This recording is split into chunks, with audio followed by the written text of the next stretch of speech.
Sukuna, knowing that he has complete control over this situation now, begins to claim that he is going to eradicate everybody here, and then he will eradicate every player in the culling game, and after, he will go for Tengen. But as he says this, the ground beneath him explodes, and Yuta arrives onto the battlefield, apologizing to everybody for being so late. And as Yuta follows up midair to Sukuna, Sukuna responds in kind by enhancing 2 of his fingers and deflecting Yuta's attacks. He taunts Yuta by telling him to do not forget to struggle and resist, as if Yuta doesn't kill him here, the ones you want to protect will all die. And this forces Rika to come out and attempt to crush Sukuna, asking him who the hell he thinks he's speaking to. And Sukuna says, "Here's the queen," with the chapter ending. The flashback concludes and we're finally back in the present day. We see Yuta still standing over Sukuna with Rika behind Sukuna, and as Sukuna regenerates his hand, Yuta's able to see that Sukuna's reverse curse technique is starting to recover, and by proxy, his domain. It's only just a matter of time. I do think Sukuna will get his domain here, and Yuji will be the one he uses it on, because I really gotta see Yuji just walk through a rain of Sukuna slashes again. Like, that's still the best panel in the series. Focusing on the fight again, Yuta states that Higuruma was taken out due to him not being present to help everybody, and if he were there to help everybody, he would have been able to ensure the success of the Executioner's Blade plan. Wouldn't it have been okay if Maki was the one to catch Kenjaku with the surprise attack? But Yuta decides to dismiss these thoughts, saying that Rika was necessary to stop the outbreak of cursed spirits that came from Kenjaku's body, which in my opinion is absolutely correct. About Maki at this point, I'm almost convinced that she's with Hakari, waiting for Uraume to exhaust herself before sneaking her with the soul-splitting blade. I believe this is the plan because in events such as this, I just don't think Jujutsu Tech would send Hakari alone against Uraume and all of these sorcerers against Sukuna and Takaba and Yuta to fight Kenjaku. I just don't think they disperse their forces in that manner, and they know good and well that Uraume is a huge threat. I know the Hakari fans are going to hate me for saying this, guys. I know he's strong, but that's just not strategic in my opinion. I think he's been chosen to fight against Uraume alone to remove her from the battlefield and then whittle her stamina down with his Terminator-like fighting style. And then Maki will come in when they can just jump Uraume and call it a day. After that, they'll come to help everybody else against Sukuna. That just makes the most sense to me. We come back to Yuta and the fight begins. Rika comes in between Yuta and Sukuna, and Yuta attempts to catch Sukuna off guard by piercing his sword through Sukuna, through Rika's manifestation cloak, which served to halt Sukuna's vision. But Sukuna, displaying his reaction time, grabs onto the blade with ease, or so it seems. What Sukuna actually does here is manipulate his slashes so efficiently that he can use them to surround the inside of his hand that is supposedly grabbing onto Yuta's blade, and quote unquote hold the blade with all the slashes that are going on around it. I think that really needs to be pointed out because that is an ingenious defense mechanism and pretty cool. I really think it's broken. It's sort of like Infinity, but not really, since Infinity is space manipulation, which is just a billion times more potent than slashes you can force your way through. That's something Yuji would do. As Yuta realizes this, he lets go of the katana and Rika rushes towards Sukuna, but Sukuna is able to punch her without even looking at her. Meanwhile, Yuta is able to punch his second stomach to stop it from chanting, and Yuta then grabs the katana again and slashes at Sukuna's head, to which Sukuna is able to dodge by ducking. But Rika follows up with some big old metal thing from the rooftop and throws it at Sukuna, but Sukuna is able to slash it into pieces, and then both Yuta and Rika follow up for another attack, but at the same time, but Yuta's attack is parried by a cleave from Sukuna, which ends up cutting his face a bit, and Rika's punch was blocked by 2 of his other arms. I have to say the fight choreography here is crazy. When's the last time we've seen Yuta and Rika just really go at it against one person for this long? As we focus on Yuta's thoughts once more, he states that these are all excuses. Since he wanted to defeat Kenjaku with his own hands, he's brought upon this situation, and everything going wrong is his fault. I'll get into this a little bit later, but he decides to take responsibility and activate his domain expansion, True Love. As we see this domain, we see that there are multiple marriage bows, blades, and crosses everywhere. It's as Soul Eater as it gets, and if Yuta wasn't already a Soul Eater character at this point, he's now using the infinite one sword style. I believe the crosses are supposed to be a symbol of undying love, and the marriage bows are the same. As for the swords, well, Sukuna activates Hollow Wicker Basket, the simple domain technique of the Heian era, and I saw a couple of people saying that he copied this from Kashimo. First of all, how? Second, are we serious? Yuta grabs one of his hundreds of blades and swings it towards Sukuna, and Sukuna stops it easily with his slashes, or so we thought. We see that through this blade, then Icebreaker was activated, manipulating space and bypassing his infinite slash defense. And as the dust settles, Yuta claims that he will conclude everything within this domain, and as we know from Hakari, Yuta's word is no joke. Sukuna gets up from the attack and says that he sees that this is part of their plan. From Megumi's memories, he knows that Yuta is the child who can possess cursed spirits and has the technique of copy. I have to ask though, how did he not know this from Yuji's memory? I guess you can say he didn't know that Yuta had copy, but there's no way he found out about Rika through Megumi's memories. Come on now. Sukuna then continues to speak, stating that the short hit curse technique of this domain is forcing him to always use Hollow Wicker Basket as a counter, but this forces him to use his extra arms and mouth to cast, so it basically removes all of his enhancements. Not only that, he's also attacking with the unlimited uses of the curse technique copy, that only activates within this domain. By this, I think he means that Yuta can use copy to no end inside of the domain. And lastly, Yuji Itadori's within this domain as well. The brat strikes that can grab the soul in order to tear apart the bodies of his and Megumi's. Sukuna smirks and says, "You finally have a role to play, huh?" And as the new and old protagonists finally fight together for the first time, the chapter ends. So we now enter the chapter with Yuta posing real clean. You know when a chapter begins giving you the entire description of a character's ability, we're gonna see some crazy hands. And as Yuta steals himself, the narrator explains to us that Yuta's domain allows him to choose any of the abilities that he's copied to imbue the barrier with as the domain's short hit effect. And then, his remaining copied abilities are scattered randomly amongst the katanas within his domain, but only Okkotsu can use these blades. And even then, not even he's aware which technique is inside of each individual katana until he grabs it. Lastly, each katana can only be used once, but their number is infinite. If you peep my previous videos, you'd see that I had a theory of Yuji's soul splitting being a part of his curse technique, and that Yuta was going to copy Yuji's technique and spread it across all of his swords and have himself, Ino, Kusakabe, and Yuji jump Sukuna with soul splitting attacks. However, we all know that Gege Akutami watches my content and hates me more than any other JJK YouTuber, so of course he debunked this video before it was even up for a week. Oh yeah, you guys leave your predictions down below as to what you believe Yuta has imbued the domain with.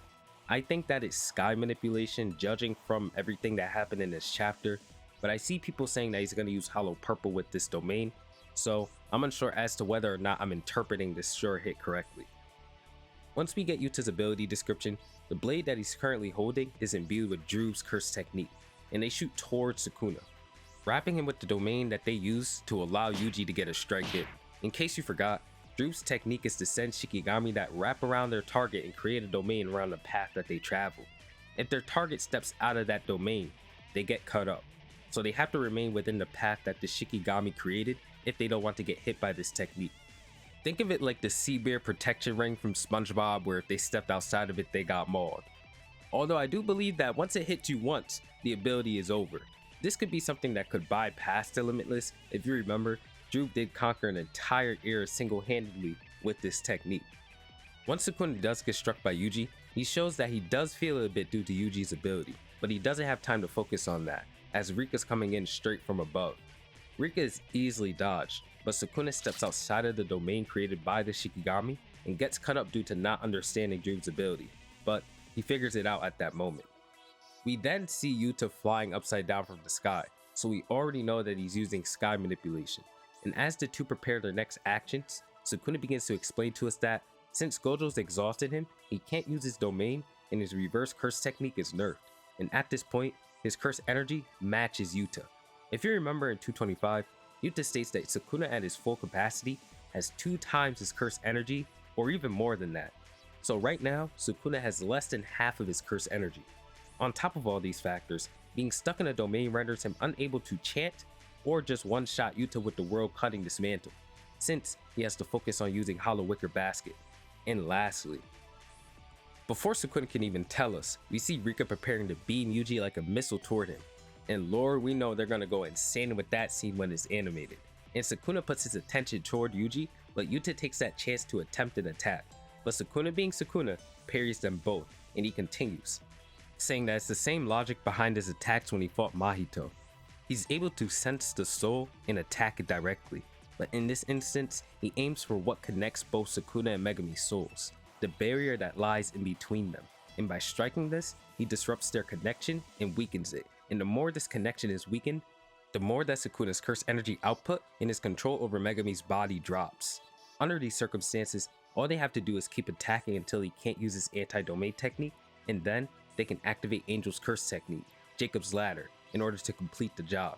And I've got to say, I love this whole Sukuna versus everybody fight here.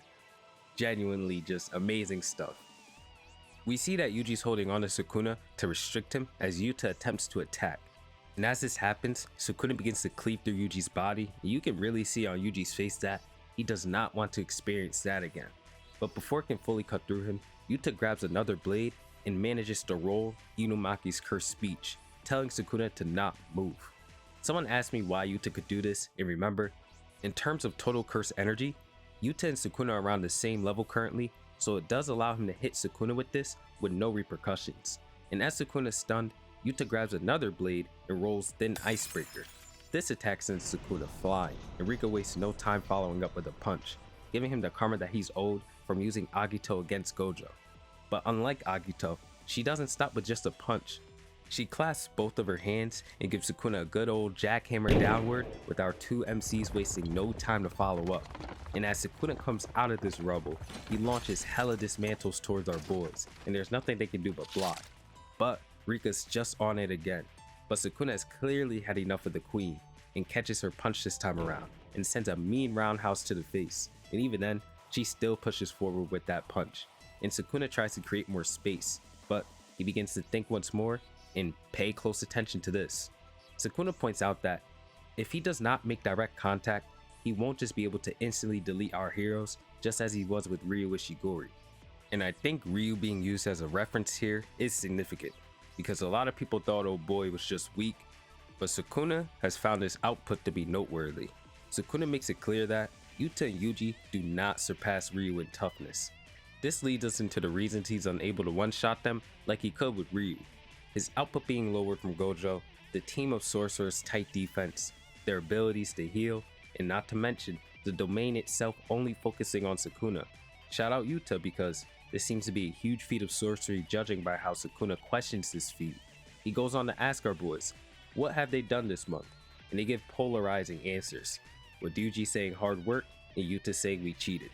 No wonder you got replaced, buddy. Yuta also goes on to say that if it weren't for Gojo's efforts, Sukuna would have annihilated them instantly. And Yuji basically says that they have a long road up ahead because he won't be losing to Sukuna. With Sukuna making it clear that they're not as tough as Ryu was, that he has half of his curse energy, and Yuji's attacks disrupting his curse energy output and control over Megami's body, and all of the other nerfs, Sukuna could quite possibly be at 10 fingers of power as we speak. He is extremely nerfed in this battle against these two. I think that needs to be made clear, and even then it still feels neck and neck. I've been wondering why he wasn't throwing out them skyscraper world cutting dismantles like he did against Kashimo. This chapter tells us why. And even against Kashimo, he wasn't at full strength. Sukuna is a monster. I wanted to point this out because a lot of people were saying that I'm overrating Yuta, when in reality, I just don't think Yuta's a bum that's going to get dropped in 3 chapters, and Sukuna being this weakened, I think does kind of prove my case. Characters in Jujutsu Kaisen are way stronger when they're jumping people instead of working alone as well, so I think Yuta really has a good chance here. As round 2 begins, Rika dashes towards Sukuna with Yuji taking the other side. Yuta, seeing this, takes the opportunity for a frontal strike, and then we see it, boys. You guys know I've been asking about Charles since like chapter 244, and we finally get our answer. Yuta has stolen the ability from Charles and wastes no time using clairvoyance to bop Sukuna and punch him from the side. And we then see Charles for the first time in like a year. We haven't seen this guy in Daido, Mio, characters like that for a while, so it's nice to see one of them. After this, Yuji wastes no time in synchronizing an attack with Rika to Sukuna, and if you pay close enough attention, he does a double open palm strike exactly like Gojo did to Maharaga in 233. I just found that pretty cool, and we cut to Sukuna's thoughts once more. He lists all of Yuta's abilities and asks if Yuta can use the Limitless, but he dismisses this, saying that since he doesn't have the 6 eyes, he can't use it anyways, so he doubt that he has it. And then we pair into Yuta's thoughts, with him saying that Sukuna will be caught off guard by a technique that he has not used yet, and so he grabs another blade and claims that this is the one. Yuta uses sky manipulation with one blade in his hand to block Sukuna's vision, and then he stabs through the sky manipulation with another, to which Sukuna catches, and it's at that moment Yuta uses cleave. And as Sukuna realizes what just happened, the chapter ends. As Yuta has rained Sukuna's own trademark technique upon him, Sukuna wonders as to how Yuta was able to use cleave against him. This does imply that Sukuna has figured out Yuta's condition to copy curse techniques, because he wouldn't be asking this if he didn't know how Yuta could copy curse techniques in the first place. Yuta says that you weren't able to get that last finger of yours, right? And with Yuji delivering a thunderous punch to Sukuna's face, he says, I see, like the meal. Yuta's conditions to copy techniques weren't ever really made clear, so I wasn't going to really assume, and I was going to wait for it to just be outright revealed. But I think with Sukuna saying this, we can say that Rika must be the one to eat something from the user of the technique that Yuta wants, kind of like Genya from Demon Slayer. I say Rika since she's the one who holds the cursed techniques and all of the other stuff. After this was confirmed, Yuta delivers a palm strike to Sukuna's stomach. This in intention to dispel his hollow wicker basket and allow the sure hit of the domain to activate. And after, Yuji grabs Sukuna's head and knees it with no hesitation. If you look hard enough, you'd see that Yuji's hand was normal when he grabbed Sukuna's head, and then the claws came out once the blow connected. Wonder what that's about.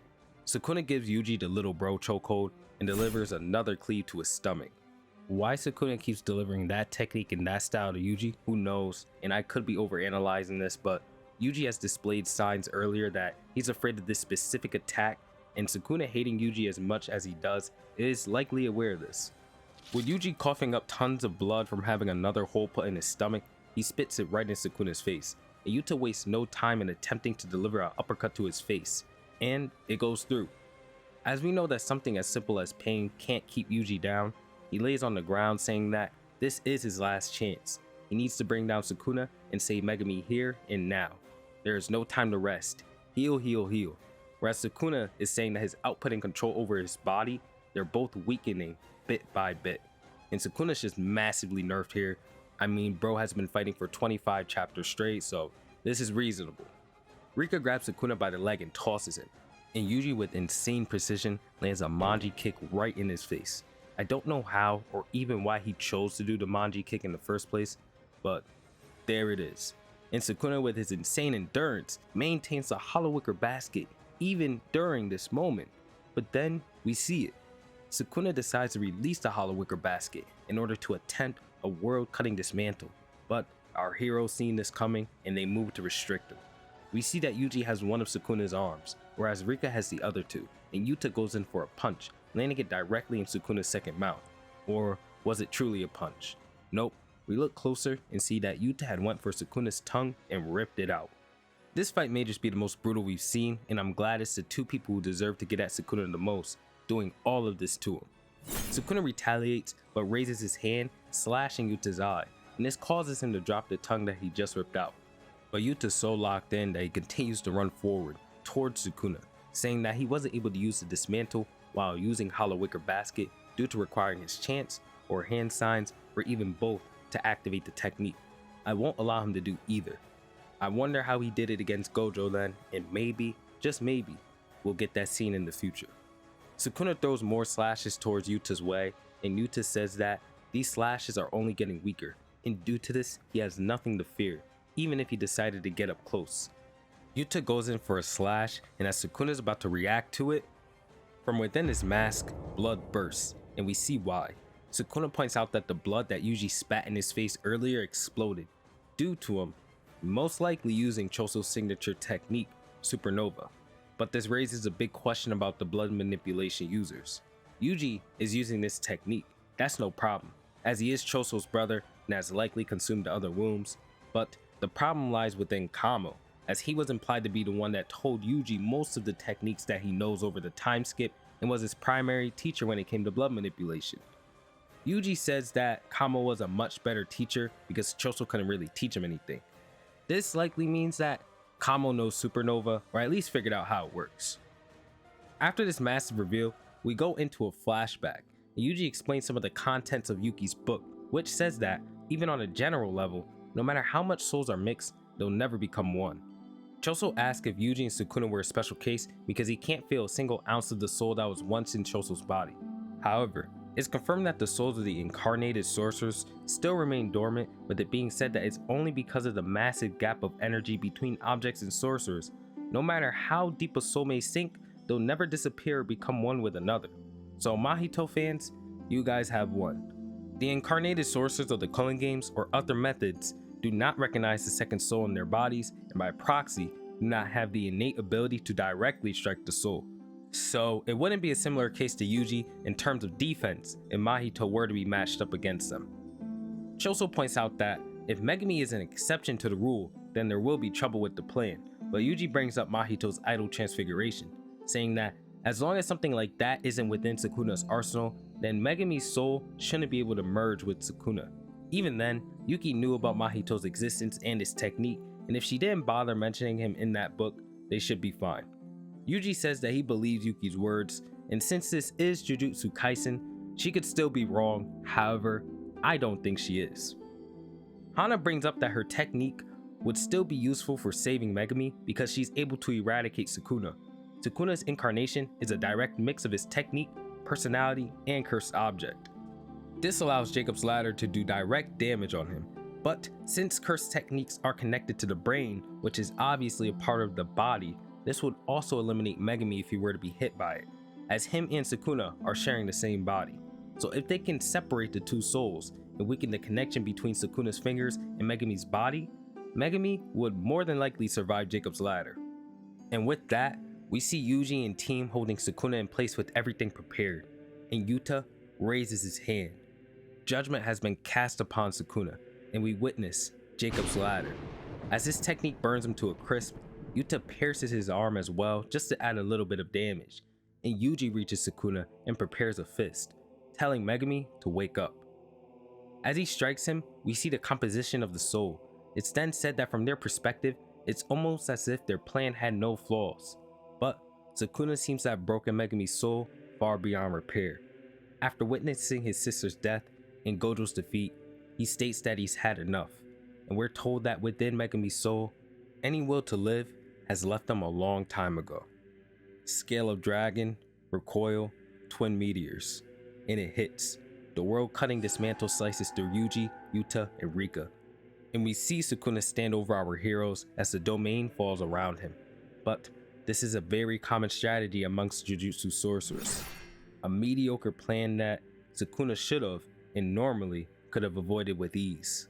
A surprise attack landed on the sorcerer who believed they won, and with that, Maki enters the scene.